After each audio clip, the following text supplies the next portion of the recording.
Hello students, कैसे हैं आप लोग। आई होप आप सब अच्छे होंगे। मैं हूं वैभव दुबे और यह है आपका प्यारा सा चैनल एमफी सेंटर। स्टूडेंट्स, आज की इस वीडियो में हम लोग क्लास 12 फिजिक्स के एक बहुत ही इंपॉर्टेंट टॉपिक के बारे में बात करने वाले हैं और यह मॉडर्न फिजिक्स का लेक्चर नंबर 3 है। इस वीडियो में हम लोग बात करेंगे क्वांटम सिद्धांत के आधार पर प्रकाश वैद्युत प्रभाव की व्याख्या। ठीक है, प्रकाश वैद्युत प्रभाव क्या होता है, इन सब चीज़ों के बारे में हमने बहुत ही डिटेल में लेक्चर नंबर 1 में डिस्कस कर लिया है। ठीक है, तो आज की जो हेडिंग होने वाली है वह क्या है, explanation of photo electric effect on the basis of quantum theory. ठीक है, तो चले इस लेक्चर को बहुत ही शानदार बनाते हैं और इसको धुआं करते हैं। ठीक है, बहुत आसान है, लास्ट तक वीडियो देखिएगा, सब कुछ सब कॉन्सेप्ट आपका क्लियर होने वाला है, कहीं कुछ भी नहीं बचेगा बच्चों। ठीक है, चलिए वीडियो को स्टार्ट करते हैं। देखिए 1905 ईस्वी की बात है बच्चों। सन 1905 ईस्वी में आइंस्टीन नामक वैज्ञानिक ने, आइंस्टीन को ही फादर ऑफ फिजिक्स कहा जाता है, ये सब चीजें तो जानते हैं। आइंस्टीन ने क्या किया, प्लांक के क्वांटम सिद्धांत से, बच्चों प्लांक का जो क्वांटम सिद्धांत है उस प्लांक के क्वांटम सिद्धांत से व्याख्या किया। किसका व्याख्या किया, प्रकाश वैद्युत प्रभाव का व्याख्या किया। अब आपको तो पता होगा प्रकाश वैद्युत प्रभाव क्या होता है। चलिए थोड़ा सा हम लोग यहाँ पे भी डिस्कस कर लेते हैं। प्रकाश वैद्युत प्रभाव क्या होता है, कोई धातु का टुकड़ा है, इस धातु के टुकड़े पर जब लाइट गिरी, प्रकाश आकर के गिरा, तो देखा गया कि यहाँ से इलेक्ट्रॉन निकल रहे हैं। ठीक है, इस धातु के पृष्ठ से इलेक्ट्रॉन निकल रहे हैं। ये जो इलेक्ट्रॉन थे, इन इलेक्ट्रॉनों को कहा गया फोटो इलेक्ट्रॉन, और इस धातु के पृष्ठ से इलेक्ट्रॉन के निकलने की जो घटना थी उस घटना को कहा गया प्रकाश वैद्युत प्रभाव। ठीक है, हमने क्या क्या पढ़ा अभी तक आप लोग बताइए। हमने कहा कि सन 1905 ईस्वी में एक वैज्ञानिक आए आइंस्टीन, और इसी आइंस्टीन को फादर ऑफ फिजिक्स भी कहा जाता है। इन्होंने प्लांक के क्वांटम सिद्धांत से प्रकाश वैद्युत प्रभाव की व्याख्या की। प्रकाश वैद्युत प्रभाव क्या होता है, बहुत डिटेल में हमने लेक्चर नंबर 1 में डिस्कस कर लिया था। किसी धातु के पृष्ठ से इलेक्ट्रॉनों के निकलने की जो घटना होती है उसको बोलते हैं प्रकाश वैद्युत प्रभाव।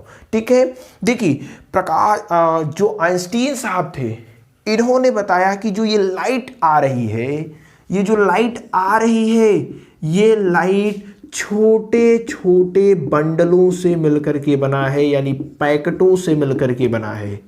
ठीक है, पैकेटों से मिलकर के बना है, यानी कि छोटे छोटे पैकेट आ रहे हैं, ये रेज नहीं आ रही, ये किरण नहीं आ रही हैं। आइंस्टीन साहब क्या बताए कि ये रेज नहीं आ रही है, छोटे छोटे पैकेट बने हुए हैं, बंडल बने हुए हैं, और इन्हीं छोटे छोटे पैकेटों से प्रकाश आकर के गिर रही है।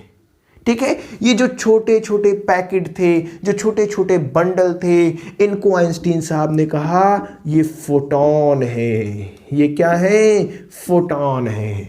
और इस फोटॉन के बारे में बहुत सारी चीजें आइंस्टीन साहब ने बताई। इन्होंने क्या क्या बताया है, चीजों को 1 बाय 1 करते क्लियर करते हैं, उसके बाद प्रकाश वैद्युत प्रभाव की व्याख्या करेंगे। सबसे पहले आइंस्टीन साहब ने क्या बताया कि जो प्रकाश होता है वह छोटे छोटे बंडलों या पैकेटों के रूप में चलता है। इसको, जो छोटे छोटे बंडल या पैकेट थे, इसको नाम दिया गया फोटॉन। और फोटॉन के बारे में जो बेसिक चीज बताई गई वह क्या है वो देखिए।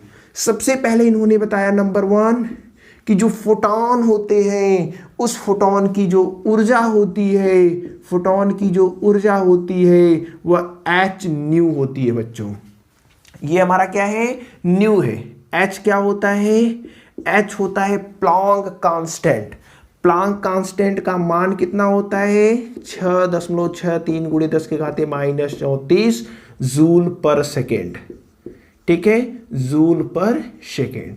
ये हमारा क्या है, ये हमारा क्या है, प्लांक कांस्टेंट। और ये क्या है, न्यू मतलब होता है आवृत्ति। ठीक है, एक्चुअली ये ऐसे बनता है, ठीक है, न्यू ऐसे आपका बनता है, ध्यान दीजिएगा, लेकिन हम लोग जल्दीबाजी में ऐसा बना देते हैं। ठीक है, तो ये पहली पॉइंट फोटॉन के बारे में क्या बताई, पहली पॉइंट बताई कि जो फोटॉन की ऊर्जा होती है वह h न्यू होती है। ठीक है, इसके बाद इन्होंने कहा कि जो फोटॉन का द्रव्यमान संवेग होता है, जो फोटॉन का संवेग होता है P इज इक्वल टू ई बटे सी होता है। E फोटॉन के पास कितनी ऊर्जा है, h न्यू है, h न्यू बटे सी होती है। हम जानते हैं जो न्यू होता है, न्यू बराबर क्या होता है, सी के बटे लैम्डा होता है। न्यू बराबर क्या होता है, सी बटे लैम्डा होता है। तो इस न्यू के स्थान पर क्या रख देते हैं, सी बटे लैम्डा, यानी एच सी, और यहाँ पे सी है बटे लैम्डा। अरे इस न्यू के स्थान पर हमने क्या रखा, सी बटे लैम्डा, सी से कट गया यानी एच बटे लैम्डा। अच्छा ये फार्मूला आपको दिक्कत कर रहा है क्या, पी बराबर ई बटे सी कैसे आया वो भी देख लीजिए। पी बराबर ई बटे सी कैसे आया, पी क्या होता है, संवेग होता है। संवेग बराबर क्या होता है, द्रव्यमान गुणे वेग होता है। प्रकाश का वेग कितना होता है, सी होता है, इज इक्वल टू कितना हो जाएगा, ई बटे सी। पी बराबर यम भी, लेकिन हम लोग जानते हैं भी वेग होता है तो प्रकाश के वेग को सी से प्रदर्शित करते हैं, यानी प्रकाश का जो संवेग होगा वह एम सी होगा। सी भाग में इधर आएगा, गुण एम हो जाएगा, यानी M C square is equal to E. यही तो आइंस्टीन समीकरण है, ई बराबर एम सी स्क्वायर। ठीक है, तो यहां से पी बराबर ई बटे सी, ई जो फोटॉनों के पास ऊर्जा होती है वह एच न्यू होती है। ठीक है ना, और न्यू का मान क्या होता है, सी बटे लैम्डा, तो सी बटे लैम्डा रख दिया, एच इंटू लैम्डा आ गया। ठीक है, उसके बाद तीसरी बात इन्होंने बताई कि जो फोटॉन का विरामावस्था में द्रव्यमान होता है वो जीरो होता है। ठीक है, विराम द्रव्यमान बच्चों, विरामावस्था में द्रव्यमान कितना होता है, जीरो होता है। एक बात यहां से हमें समझ में आई, विराम के द्रव्यमान को यम नॉट से प्रदर्शित करते हैं। ठीक है, तो यम नॉट का जो मान होता है जीरो, यानी कि जो फोटॉन है वह कोई कण नहीं है। अगर कण होता तो उसके पास अपना द्रव्यमान होता, क्योंकि बिना द्रव्यमान के किसी भी कण या पदार्थ के अस्तित्व की कल्पना नहीं की जा सकती। इन्होंने बताया कि जो फोटॉन का विराम द्रव्यमान होता है वह जीरो होता है, अर्थात जो फोटॉन है वो कोई कण और नहीं है। ठीक है, इन्होंने चौथी बात बताई कि जो फोटॉन का द्रव्यमान होता है वह उसकी गति के कारण होता है। फोटॉन में जो द्रव्यमान होता है वह क्यों होता है, उसकी गति के कारण होता है, अतः गतिज ऊर्जा। ठीक है, इसके पास जो गतिज ऊर्जा हो जाएगी m इज इक्वल टू कितना हो जाएगी, ई बटे सी स्क्वायर। अरे ई इज इक्वल टू क्या होता है, यम सी स्क्वायर। ठीक है, यहां से m का मान अगर हम निकालना चाहें तो m बराबर क्या हो जाएगा बताइए, m बराबर हो जाएगा ई बटे सी स्क्वायर।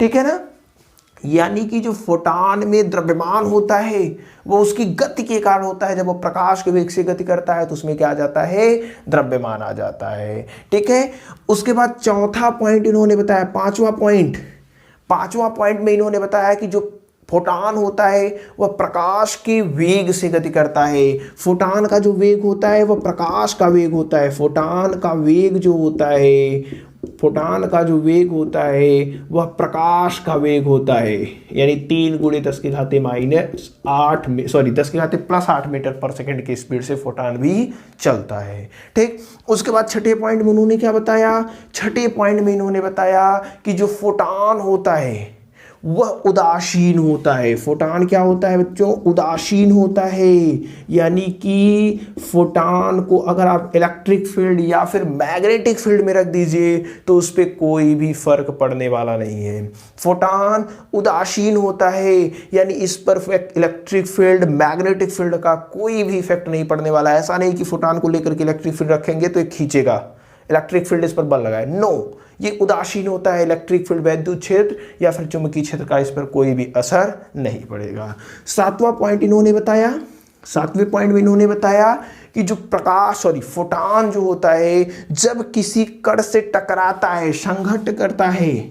ठीक है, कण से क्या किया, संघट्ट किया, टकराया, तब क्या हुआ, इसकी जो कुल ऊर्जा है और कुल संवेग है वह क्या होती है, नियत रहती है। ठीक है, कुल ऊर्जा और कुल संवेग क्या रहता है, नियत रहता है। ये 7 पॉइंट आइंस्टीन साहब ने फोटॉन के बारे में बताया। सबसे पहले इन्होंने क्या बताया कि जो प्रकाश होता है वह छोटे छोटे पैकेटों या बंडलों के रूप में चलता है जिसको फोटॉन कहते हैं। और इस फोटॉन के संबंध में इन्होंने कुछ तथ्य भी दिए। पहला पॉइंट उन्होंने बताया कि जो फोटॉन की ऊर्जा होती है वह एच न्यू होती है। फोटॉन के पास कितनी ऊर्जा होती है? एच न्यू होती है। एच क्या होता है? प्लांक कांस्टेंट 6.63 × 10⁻³ जूल पर सेकेंड इसका मान होता है। न्यू आपका क्या है? आवृत्ति है। ठीक है। इसके बाद कहा इनका जो संवेग होता है, फोटॉन की जो संवेग होती है P = E/c होती है। E का मान कितना होता है? H new. उसके बाद न्यू का मान यहां से हमने रखा c/λ, c/λ कट गया। ठीक है। फिर इन्होंने बताया कि जो फोटॉन होता है उसका विरामावस्था में द्रव्यमान 0 होता है, यानी कि फोटॉन कोई कण नहीं है, इसका विरामावस्था में द्रव्यमान 0 होता है। इसमें जो द्रव्यमान होता है वह इसकी गति के कारण आता है, गति अवस्था में होने के कारण इसमें क्या आ जाता है? द्रव्यमान आता है। फिर उन्होंने बताया कि जो फोटॉन है वह प्रकाश के वेग से यानी 3 × 10⁸ मीटर प्रति सेकेंड के वेग से आगे बढ़ता है। ठीक है। फिर उन्होंने बताया कि जो फोटॉन होता है वो वैद्युत उदासीन होता है, यानी इलेक्ट्रिक फील्ड और मैग्नेटिक फील्ड का इस पर कोई भी प्रभाव नहीं पड़ता है। फिर इन्होंने बताया कि जब फोटॉन किसी कण से संघट्ट करता है यानी टकराता है तो इसका जो कुल ऊर्जा होता है, कुल संवेग होता है, वह नियत रहता है। ठीक है। इतनी सारी चीजें आइंस्टीन साहब ने फोटॉन के बारे में बताई। फोटॉन क्या होता है लिख लीजिए। फोटॉन क्या होता है? बहुत ही आसान तरीके से आप लोग समझ पा रहे होंगे। ठीक है ना। तो इतनी चीजें फोटॉन के बारे में आइंस्टीन साहब ने बताया। अब चलिए देखते हैं कि इस के द्वारा यानी फोटॉन के द्वारा या फिर आप कहिए प्लांक के क्वांटम सिद्धांत के द्वारा कैसे आइंस्टीन साहब ने प्रकाश वैद्युत प्रभाव की व्याख्या की। इतनी चीजें फोटॉन के बारे में क्लियर है, कहीं से कोई भी दिक्कत आई होप आपको नहीं आ रही होगी।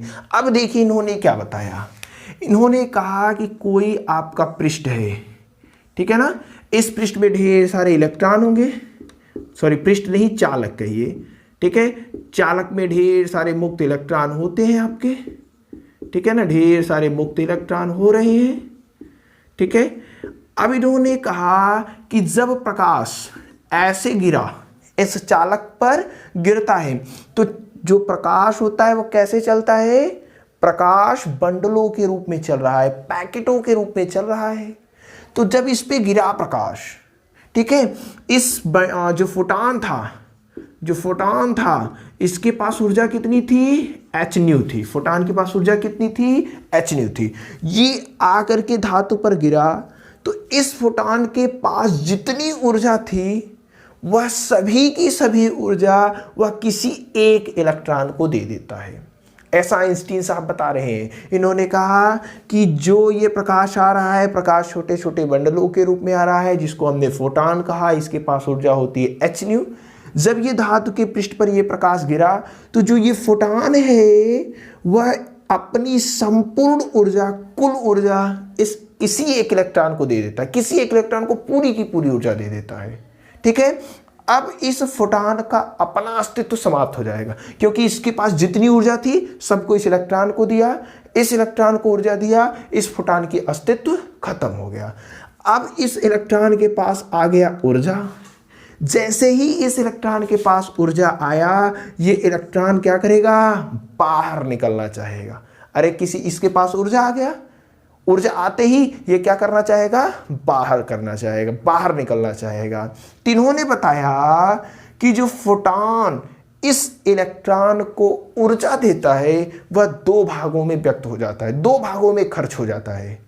आइंस्टीन साहब ने क्या बताया कि जो फोटॉन एच न्यू ऊर्जा इस इलेक्ट्रॉन को दे रहा है ये दो भागों में खर्च होगा। पहला, ये यहां से निकलना चाहेगा तो निकलने के लिए इसको कुछ आवश्यक ऊर्जा की जरूरत पड़ेगी जिसको हम लोग कहते हैं कार्यफलन। ठीक है ना। तो अपनी कुछ ऊर्जा ये निकालने में, यहां से निकलने में खर्च करेगा जिसको कहा जाता है W, यानी कार्यफलन, W या फिर फाई। पहली बात समझ में आई। जो फोटॉन इस इलेक्ट्रॉन को अपनी ऊर्जा h न्यू दी, पहला काम क्या करेगा, ये यहाँ से निकलने में खर्च कर देगा, और निकलने में जो ऊर्जा खर्च किया जाता है उसको क्या जाता है, कार्यफलन। ठीक है, इसको W से प्रदर्शित करते हैं या फिर फाई से प्रदर्शित करते हैं। ठीक है, ये कम से कम इतनी ऊर्जा, जितनी ऊर्जा कम से कम W ऊर्जा पाएगा तभी बाहर निकल पाएगा। अब जो बची हुई ऊर्जा है वह इस इलेक्ट्रॉनों में गतिज ऊर्जा के रूप में संचित रहता है। ठीक है ना, जो बची हुई ऊर्जा है, बची हुई ऊर्जा देखिए h न्यू में कुछ तो खर्च कर दिया यहाँ से निकलने के लिए, अभी तो कुछ उसके पास बची होगी, हो सकता है बची हो न बची हो तो बात की बात है, लेकिन जो बची होगी वह गतिज ऊर्जा के रूप में संचित रहता है। ठीक है ना, गतिज ऊर्जा के रूप में संचित रहता है। अब चीज़ों को समझिएगा बहुत आसान से। सपोज करते हैं इस फोटॉन के पास जो ऊर्जा थी वो 8 जूल थी, इस फोटॉन के पास जो ऊर्जा थी वह 8 जूल थी।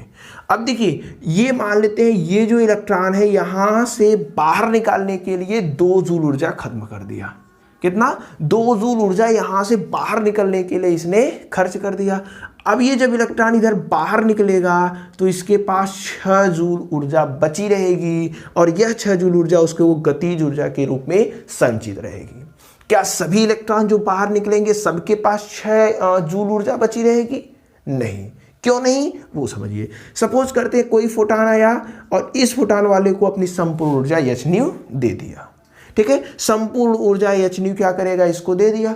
अब ये यहां से निकलने के लिए अपने पास 2 जूल ऊर्जा खर्च करेगा, यहां से यह इसको बाहर निकलेगा, कितनी ऊर्जा खर्च किया, 2। लेकिन क्या ये नीचे है, ऊपर वाला तो कटाक से निकल गया, ऊपर कोई नहीं था, फटाक से निकल गया। लेकिन जब ये निकलना चाहेगा तो ये इसके साथ टक्कर खाएगा, इसके साथ टक्कर खाएगा, इसके साथ टक्कर खाएगा, इसके साथ टक्कर खाएगा, सभी के साथ टकराएगा। तो टकराने के कारण इसके पास जो ऊर्जा होगी वो कुछ कम हो जाएगी। अरे टक्कर होगा, ऊर्जा की क्षति हुई, यानी कि 6 जूल इसके, देखिए 2 जूल तो निकलने के लिए खर्च किया, फिर कुछ इसको टक्कर के रूप में खर्च कर देगा। टक्कर के रूप में मान लेते हैं 2 जूल खर्च कर दिया, यानी अब इसके पास कितना बचा है, 4 जूल। यानी यहाँ से जब ये इलेक्ट्रॉन ऐसे बाहर निकलेगा तो इसके पास 4 जूल ऊर्जा है, इसके पास 6 जूल ऊर्जा है। यानी इस धातु के पृष्ठ से जब इलेक्ट्रॉन बाहर निकलेंगे तो उनके पास अलग अलग ऊर्जा होगी, जरूरी नहीं कि सबके पास एक ही ऊर्जा हो। क्यों हो, क्योंकि जो ऊपर है तो वो फटाक से निकल जाएंगे, उनको टक्कर लेने की जरूरत नहीं है। लेकिन जो नीचे इलेक्ट्रॉन बैठे हुए हैं जब वो बाहर निकलना चाहेंगे ये इलेक्ट्रॉन, तो इन सबसे टक्कर करेंगे, और टक्कर होगा, संघट्ट होगा तो क्या होगा, उसकी कुछ ऊर्जा क्या होगी, खपत होगी। यानी जब बाहर निकलेंगे तो उसके पास ऊर्जा क्या होगी, कम होगी। ठीक है, तो यहां से जो इलेक्ट्रॉन बाहर निकल रहे हैं उन सब की ऊर्जा क्या होती है, अलग अलग होती है। इस बात को आइंस्टीन साहब ने इस फोटॉन के माध्यम से बहुत ही अच्छे तरीके से समझा दिया। ठीक है ना, यानी मान लेते हैं, देखिए जो h न्यू ऊर्जा दिया, h न्यू ऊर्जा, देखिए न्यू ऐसे बनाया करिए, गामा की तरह दिख रहा है। ठीक है ना, ये ऐसे, जो फोटॉन ने इस इलेक्ट्रॉन को h न्यू ऊर्जा दिया वह ऊर्जा किस रूप में खर्च हुआ, पहले बाहर निकलने के लिए फाई के रूप में, उसके बाद उसमें जो बचा हुआ है काइनेटिक एनर्जी। अरे 2 रूपों में खर्च हो रहा है, बाहर निकलने में कुछ खर्च किया, कुछ ना कुछ उसके अंदर बचा हुआ है जो काइनेटिक एनर्जी के रूप में संचित होगा। यानी h न्यू 2 भागों में खर्च हो रहा है। ठीक है ना, अब आप जानते हैं जो फाई होता है वो मिनिमम होता है, क्योंकि कम से कम ऊर्जा जरूरत होती है बाहर निकालने के लिए, उसी को तो फाई कहते हैं। जब फाई मिनिमम तो के क्या होगा, मैक्सिमम होगा, के क्या होगा, मैक्सिमम होगा। अतः h nu is equal to हो जाएगा फाई मिनिमम कहिए प्लस के मैक्सिमम कहिए। यहां से के मैक्सिमम का अगर मान निकालना हो तो क्या हो जाएगा बताइए, h nu minus phi minimum, और फाई मिनिमम को ही कार्यफलन कहते हैं, ये जानते रहिए। ठीक है ना, ये जो समीकरण आया, इस समीकरण को आइंस्टीन का प्रकाश वैद्युत समीकरण कहते हैं। इसे आइंस्टीन का प्रकाश वैद्युत समीकरण कहते हैं। ठीक है ना, ये जो समीकरण दिख रहा है इसे आइंस्टीन का प्रकाश वैद्युत समीकरण कहते हैं। बहुत चीजें क्लियर कर रहे हैं, कहते हैं। आसान है कि नहीं? ये कहाँ से आपको मिला समझ रहे हैं? जो फोटान आया अपनी संपूर्ण ऊर्जा इसको दिया, इसने इस ऊर्जा को दो भागों के रूप में बांट दिया। ठीक है, यानी एच न्यू फाई और के के रूप में बढ़ रहा है। फाई क्या होता है? मिनिमम होता है, कम से कम वो ऊर्जा होती है जो बाहर निकलने के लिए आवश्यक होती है। फाई मिनिमम, जब ये कम से कम तो ये अधिक से अधिक होगा। अरे ये कम से कम होगा तो ये अधिक से, तभी तो एच न्यू आएगा। ये भी कम हो गया तो कहाँ एच न्यू आएगा। ठीक है, तो यहाँ से एच न्यू बराबर फाई मिनिमम के मैक्स, यहाँ से के मैक्स का मान हमने निकाल लिया। ठीक है, अब देखिए, अब हम कह रहे हैं, अभी कल वाले लेक्चर में हमने क्या पढ़ा? कल वाले लेक्चर में हमने पढ़ा था निरोधी विभव भी नॉट बराबर क्या होता है। निरोधी विभव भी नॉट बराबर होता है के मैक्स के बटे ई। यही पढ़ा था। निरोधी विभव भी नॉट इज इक्वल टू होता है के मैक्स बटे, अरे हर्ट्ज और लेनार्ड वाले परीक्षण में नहीं पढ़ा था, बहुत ही डिटेल में हमने इन चीज़ों को डिस्कस किया था। भी नॉट इज इक्वल टू के मैक्स बटे ए। ठीक है, अच्छा, भी नॉट इज इक्वल टू क्या हो जाएगा? के मैक्स। के मैक्स का मान कितना है? H nu minus phi minimum. ठीक है ना, H nu minus phi minimum को फाई लिख देते हैं क्योंकि निम्न ही होता है बटे ही। आप चाहे तो मिनिमम भी लिख सकते हैं, कोई दिक्कत नहीं, तो लेकिन ये मिनिमम होता ही है तो लिखने की क्या जरूरत है। ठीक है ना, इसको अलग अलग हम कर देते हैं, अलग अलग करते हैं तो एच न्यू बटे ई माइनस फाई बटे ई हो जाएगा। कहीं से दिक्कत? अरे न्यू इज इक्वल टू क्या होता है? सी के बटे लैम्डा होता है, तो न्यू के स्थान पर सी के बटे लैम्डा रख देते हैं, तो B nought is equal to क्या हो जाएगा? एच न्यू के स्थान पर सी बटे लैम्डा यानी ई लैम्डा माइनस फाई बटे ई हो जाएगा। ठीक है ना, अच्छा, इसको कुछ इस प्रकार से लिख रहे हैं, भी naught is equal to H C बटे E into 1 upon lambda minus five बटे ई। ठीक है, ये जो इक्वेशन है, इस इक्वेशन को भी आइंस्टीन का प्रकाश वैद्युत समीकरण कहते हैं। दोनों को कहते हैं, ध्यान दीजिएगा, प्रकाश वैद्युत समीकरण कहते हैं। ठीक है, इन दोनों को हम लोगों ने क्या कहा? प्रकाश वैद्युत समीकरण। अब एक बहुत पॉपुलर सा ग्राफ होता है, उस ग्राफ को हम लोग एकदम धुआं करते हैं, समझते हैं। ठीक है ना, एक पॉपुलर ग्राफ है जो किताबों में दिया रहता है और आप कहते हैं हमें समझ में नहीं आता। चलिए देखते हैं कैसे आपको समझ में नहीं आता। बहुत ही आसान तरीके से हम इस ग्राफ को दर्शाने वाले हैं। चलिए देखिए, क्या हमें इक्वेशन मिला है? भी नॉट यानी निरोधी विभव जो होता है वह एच सी बटे E into 1 upon lambda minus कितना है? फाइव बटे ई होता है। इसकी तुलना हम कर रहे हैं, ये हमारा इक्वेशन है, इसकी तुलना हम लोग कर रहे हैं y बराबर यम एक्स प्लस सी से। ठीक है, यानी ये जो क्वांटिटी होगी वह y एक्सिस पर होगी। चलिए ग्राफ बनाते हैं। ठीक है, ये हमारा y एक्सिस है, ये हमारा x एक्सिस है। बहुत क्लियर कर रहे हैं, ठीक है, आसानी से ग्राफ बनाना सीख जाएंगे। ठीक है, चलिए y एक्सिस पर हमें क्या लेना है? भी नॉट को लेना है, भी नॉट को ले लिया। x एक्सिस पर क्या लेना है? 1 अपॉन लैम्डा को लेना है।